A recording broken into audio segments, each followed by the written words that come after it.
عرض ادب و احترام خاصه تاجیکانه درود و سلام به فرد شما هم میهنان عزتمند و بیننده های ذکی تلویزیون سفینه. برنامه نوبتی دنیا پر از جوانی است روی اکران های شما و امیدوارم که سلامت و سالم باشید. دوستان خوب و نازنین، تصمیم گرفتیم گروه ایجادی که این هفته اطراف موضوع سهم پیشوای ملت در رشد حیات و فعالیت جوانان برنامه تهیه بسازیم، چون در آستانه جشن روز جوانان قرار داریم و دعوت نمودیم یک زمره دانشجویان و آموزگاران فعال را از دانشگاه دولتی مالیه و اقتصادی تاجیکستان که من ایشان را خیر مقدم میگویم به برنامه. 30 سال باز جوانان در محور سیاست دولتی حکومت جمهوری تاجیکستان قرار دارند. جهت تشکل شخصیت جوانان و تبدیل دادن آنها به یک نیروی بزرگ و آینده‌ساز ملی زیر سیاست سازنده و بنیادکارانه اساسگذار صلح و وحدت ملی، پیشوای ملت پرزیدنت جمهوری تاجیکستان محترم امامعلی رحمان تمام تدبیرهای سازنده اندیشیده شده امکانیت‌های بزرگی انکشافیابی برای آنها مهیا گردیده است. به نظر شما چی باید کرد تا جوانان ماهیت واقعی این همه شرایط‌های سازگار را درک نموده، جهت استفاده ثمرناک آنها بیش از پیش تلاش نموده، دستاوردهای بزرگ علمی و دانشی، تکنولوژی و فرهنگی و مدنی و اقتصادی و تجارتی، اجتماعی و ورزشی را صاحب گردیده در تشکل عمومی ملی همچون نیروی از این همه بهتر مورد اعتماد و باوری و آینده ساز انکشاف یابند؟ چگونه که قید گردید از سالهای اول صاحب استقلالی حکومت کشور نسبت به جوانان توجه خاصه ظاهر می نماید، چون که گفته می شود هر یک دولت دارای ذخیره های طبیعی زیاد می باشد، اما ذخیره از همه بای دولت این جوان های نیرومند، سعادتمند و با دانش و مهارت آن به حساب می رود. پس نسبت جوانان از سالهای اول صاحب استقلالی که توجه بیشتر ظاهر کرده شد نسبت جوانان و جلب آنها به کارهای دولتی و سیاسی توجه خاصه ظاهر می‌گردد. پس برای جوانان چی لازم است؟ باید چگونه به قدر این همه نعمت‌ها باید برسند؟ یکم باید دارای دانش و ملکه خوبی سیاسی باشند، چون که در زمان امروزه برخورد تمدن‌ها بیشتر دولت‌های بیگانه یا این که گروه‌های مخالفین بیشتر می‌خواهند که ملت را از حساب جوان‌ها ضعیف گردانند. باید که در این دوره جوان‌ها خودآگاه باشند، همون زیرکی سیاسی را از دست ندهند. در برابر همه غمخوری‌های حکومت جمهوری تاجیکستان فقط جوان‌ها می‌توانند خویشتن‌شناس باشند، هویت ملی داشته باشند، در برابر این با آموختن علم‌های زمانوی به مانند علم و تکنولوژی معاصر، علم‌های دقیق دیگر مسائلات توجه خاصه ظاهر نمایند. در ردیف این حکومت جمهوری تاجیکستان یک چند آزمون‌ها و چاره‌بینی‌ها و دیگر مسائل‌ها را راه‌اندازی کرده است که توسط این جوان‌ها می‌توانند همون سویه دانش خود را تقویت دهند. این به واسطه یک نظر خاصه برای جوان‌ها هست و این گونه مثال میگیریم یک توجه خاصه ظاهر کردن نسبت جوان‌ها و یک سال را معین، یک روز را معین با نام سال جوانان و روز جوانان انتخاب کردن، این البته که به همه کشورها مربوط نیست. این مخصوصا توجه خاصه همین حکومت جمهوری تاجیکستان نسبت جوان‌ها به حساب می‌رود. اگر ما به صحیفه‌های تاریخی ملت نظر کنیم، در برابر دیگر قشر جامعه محض جوانان بودند که در پایداری صلح و وحدت ملی، یکپارچگی دولت و در خریطه جهان چون دولت صاحب استقلال درج گردیدن جمهوری تاجیکستان در پهلوی پیشوای ملت قرار گرفته در اساس رسیدن به این هدف‌ها سهمگذار بودند و امروز جوان‌ها وظیفه و مسئولیت اساسیشان از آن عبارت است که همون دستگیری و همون کمک‌های پیوسته حکومت جمهوری تاجیکستان را مد نظر گرفته و پیوسته برای پیشرفت و ترقیات و یکپارچگی دولت عزیزمان سهمگذار باشند. شمار 30 سال است که جوانان البته زیر غمخواری و دستگیری‌های پرزیدنت محبوب کشورمان حکومت جمهوری تاجیکستان قرار دارند و ببینید که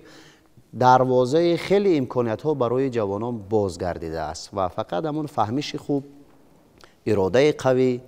دانش صحیح، عزم و اراده که واقعا در کاری است برای هر یک فرد میتواند هر یک نفر را به قله مراد برساند. 70 روز بعد از به سر حاکمیت آمدن پیشوای ملت همچون رئیس شورای عالی، ملاقات اولین آنها محض با جوانها بود. یعنی در یک دوره که آن وقت تاجیکستان در ورطه جنگ شهروندی بود، اما تکیهگاهی پیشوای ملت محض همین جوانها بود که آن کس بار اول با جوانها یعنی روبرو شدند و مسئله هایی که مربوط به ساحه جوانان هست آن را افشا کردند. و بار دوم 16 مارس سال 1993 یعنی با همچون رئیس شورای عالی واخوردند و بار چهارم سال 1994 یعنی این از آن چی درک میده؟ از آن درک میده که ببینید در همون یک وضعیت در یک فضای ناآرام پیشوای ملت تکیه بر جوانان کردن، تکیه بر دانش جوانان کردن، تکیه بر نیروی سازنده جوانان کردن و این هم سالهای من بعد دوام کرد. و ببینید سال 1997 خوب خاطرمان هست که پیشوای ملت گفتن که ما آرزو داشتیم که در یک فضای صلح با جوانان واخوری گذرانیم و این واخوری 21 می سال 1997 شده بود و در همانجا هم تاکید کردند که ببینید ما در صلح نائل گشتیم و به یک دولتی که سمت مذاکرات صلح آمیزی ما رفته ایستاده است و ما کوشش میکنیم که تمام شرایط‌ها رو برای جوانان مهیا کنیم و دوره به دوره ببینید کنسپسیا، برنامه، قانون، استراتژی ها اوید بر رشد سیاست جوانان در جمهوری تاجیکستان یعنی راه اندازی کرده شد و امروز ببینید در این دوران استقلالیت همه گونه شرایط‌های هم فرهنگی، هم اقتصادی، هم سیاسی و هم سیاحی نیز گذاشته شد که از آن باید جوانها خوبتر و بیشتر استفاده برند. وقتی که سخن درباره سهم پیشوای ملت می‌رود، از همه نقطه مهم برای ما جوانان این است که یعنی که همه ما در این سن سالی هستیم که عین نمون علم از خود کردن، رشد ساحه معارف و تقویت دادن، چون ما آموزگار هستیم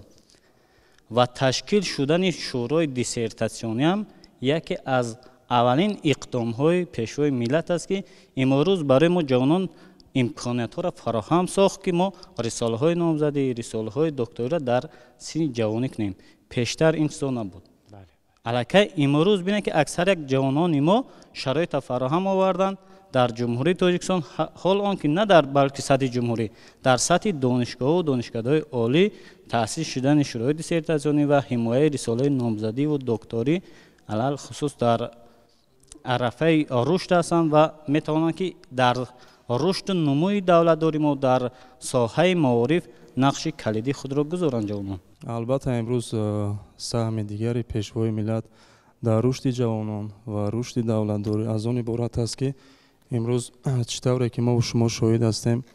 از جانب رهبر دولت سازشنامه‌ها بین دولت‌های خارج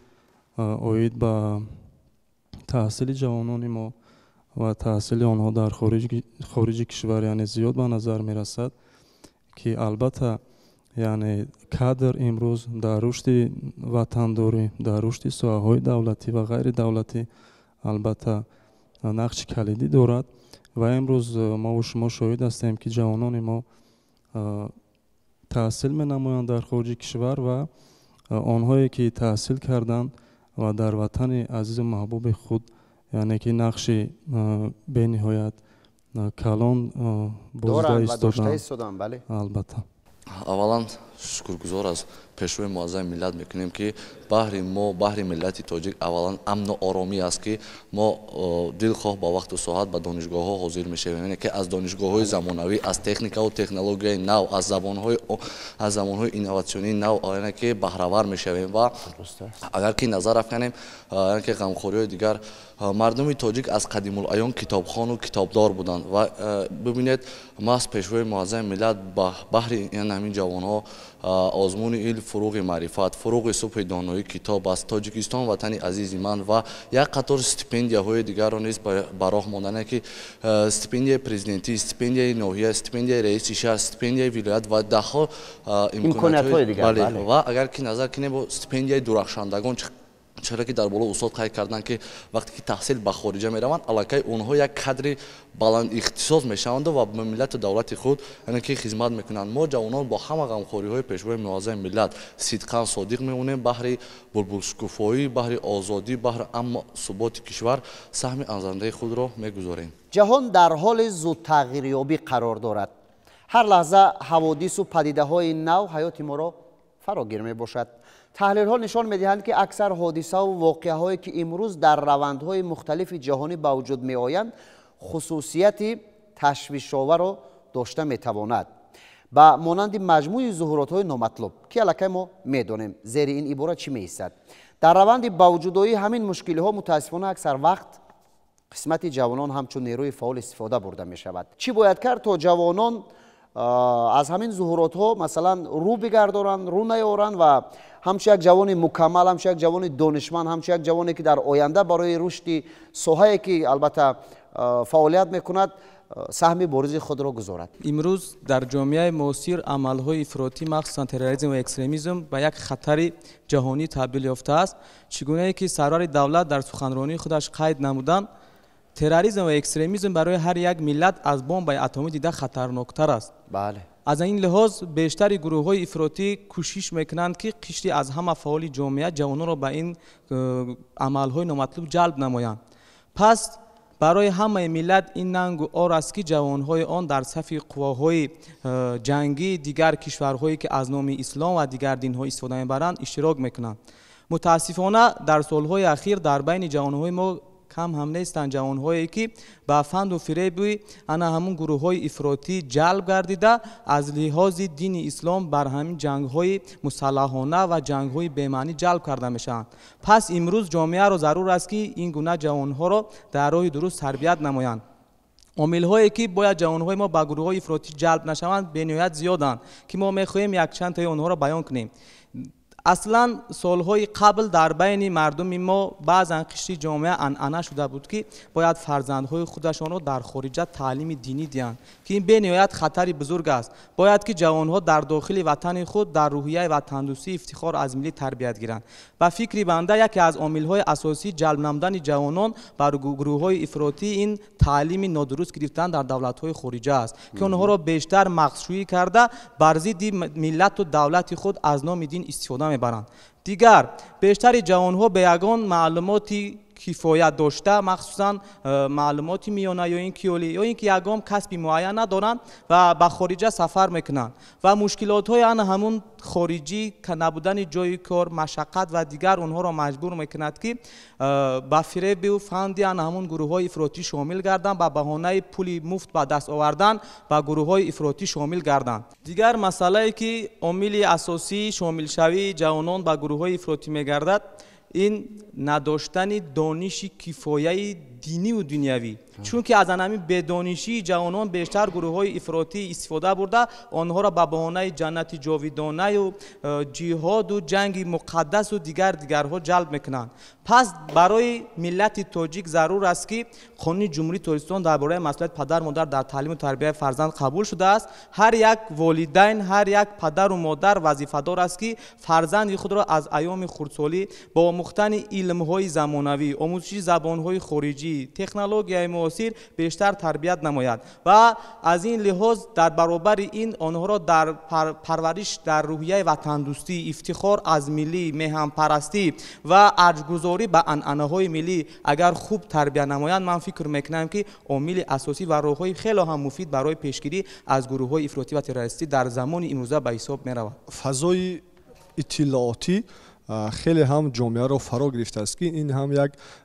گویم درد جامعه هم نیز به حساب می رود. چرا ببینید که رشد کردن تکنولوژی به آن آورده رساند که امروز ما را ضرور است فرهنگ استفاده ان همون تکنولوژی را استفاده اطلاعاتش را بر جوانان بیاموزیم، زیرا بیشتری ان همین جوانان توسط ان همین شبکه‌های اجتماعی شامل به این گروه ها میشن، یعنی ایدئولوژی آنها توسط شبکه‌های اجتماعی پهن کرده می شود و در اساس همون امروز ندانستن و نداشتن فرهنگ استفاده واسطه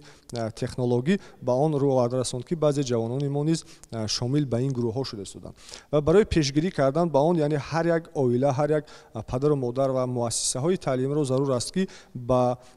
خوانندگان و شنوندگان یعنی فرهنگ استفاده تکنولوژی معاصر را بیاموزانند. این یک طرفی مسئله. دیگر طرفی مسئله در آن است که یعنی هر یک پدر و مادر باید دستاوردهای تاریخی فرهنگی ملت تاجیک را برای барои оилаи худ шиносонда карда тавонад. бубинед мо дастовардҳои моддию маънавии хеле ҳам хубе аз ниёгонамон мерос дорем ки онҳо ифтихори мо дар тамоми ҷомеаи ҷаҳон гаштанд ва чаро мо онҳоро истифода набарем. яъне метавонанд ки рӯзҳои истироҳатӣ фориғ аз корӣ яъне ба фарзандони худ ба осорхонаҳо рӯ бёранд, ба ёдгориҳои тарихи фарҳангӣ мо рӯ бёранд. мо бубинед дар маркази шаҳр боғи куруши кабир сохтем. яъне вақте ки кӯдакро ба аз ин боғ мебарӣ бояд аз ана ҳамун ҳошияю ватандӯстӣ ва аз ҳамун фаъолиятҳое ки куруши кабир анҷом додааст барои огӯе ӯ аллакай як ҷаҳон маънавиётро барои худ дарк мекунад ки ӯ заминаи асосие мешавад барои рушд ёфтан ҳамчун як ҷавони мукаммал, на ин ки ба он ақидаҳои ифротию ба он ақидаҳое ки имрӯз дар шабакаҳои иҷтимоӣ паҳн ҳастанд ба онҳо рӯ бибарад. ва бубинед ки ғайр аз он дар мо вобаста ба ҳамин масъалаҳо яъне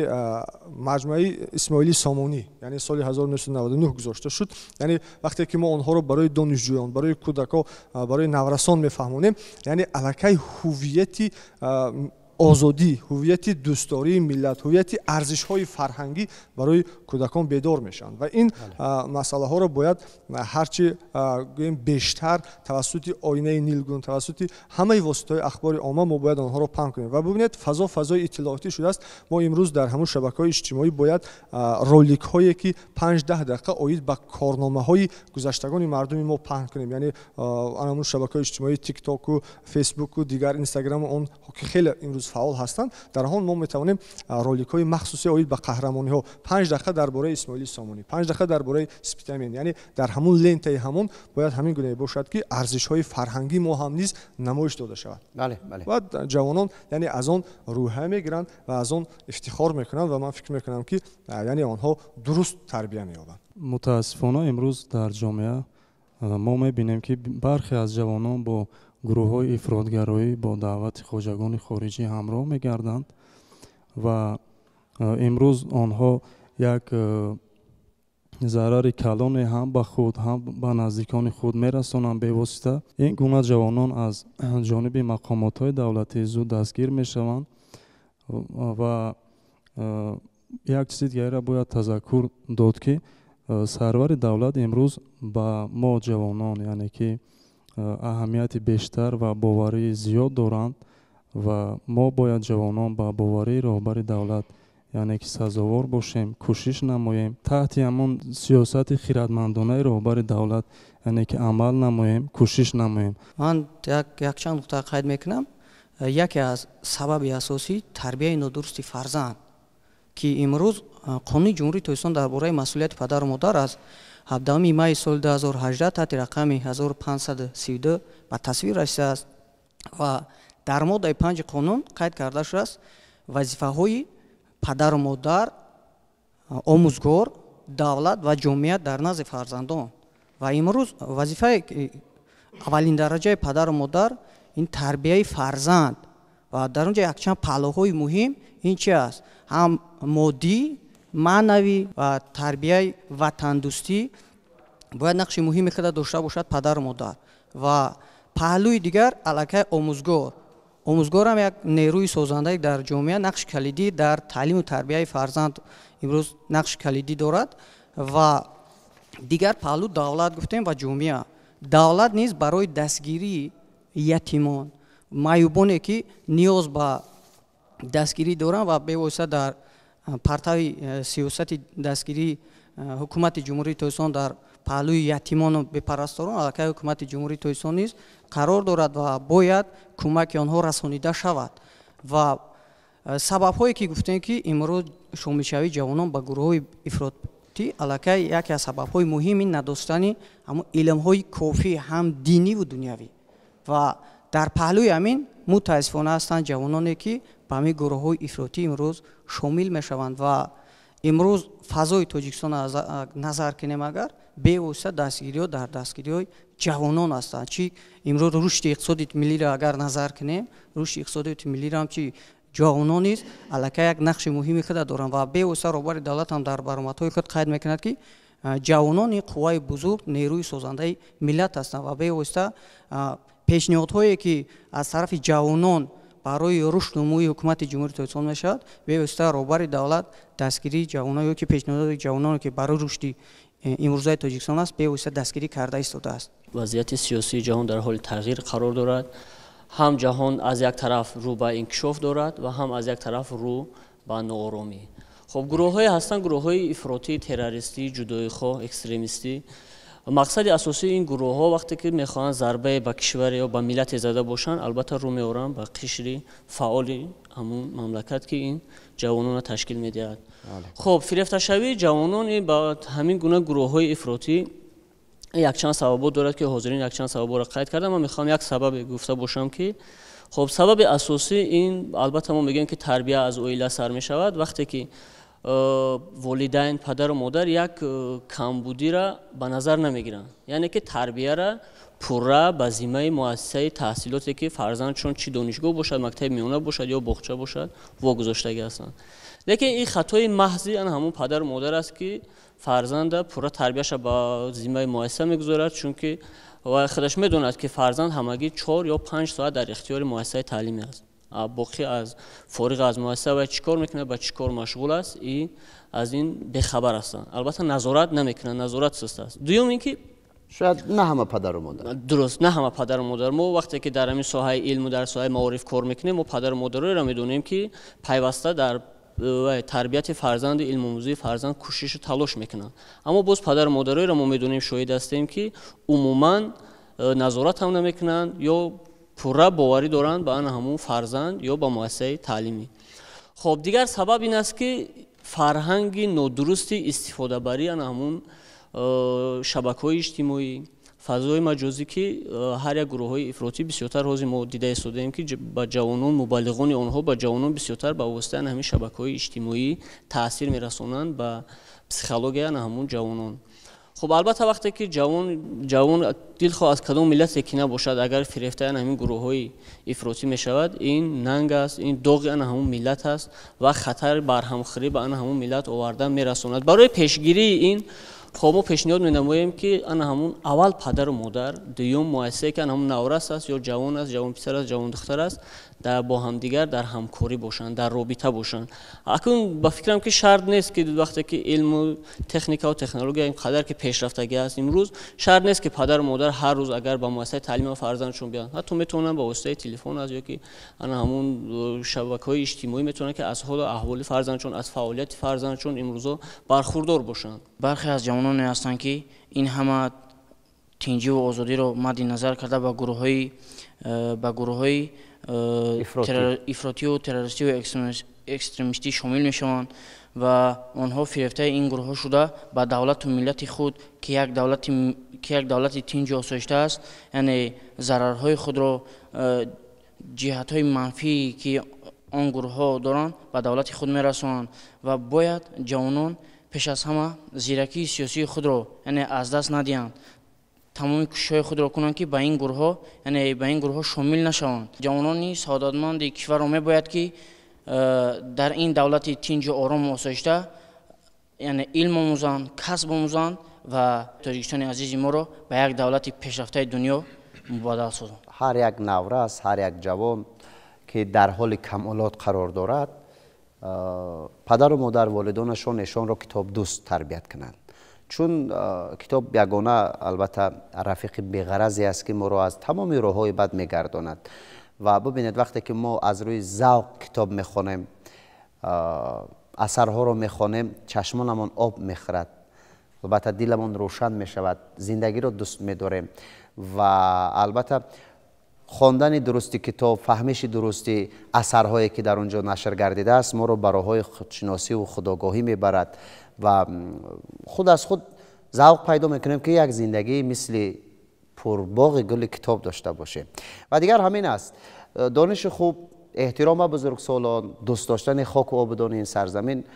هرگز ما رو نمیگذارد که البته دست ناپاک به پیشرفت و به البته موفقیت های این وطن داشته باشه، چون در همین زمین زندگی میکنیم، از آبش تشنگی میشکنیم، دیگر خب در خاکش خانه داریم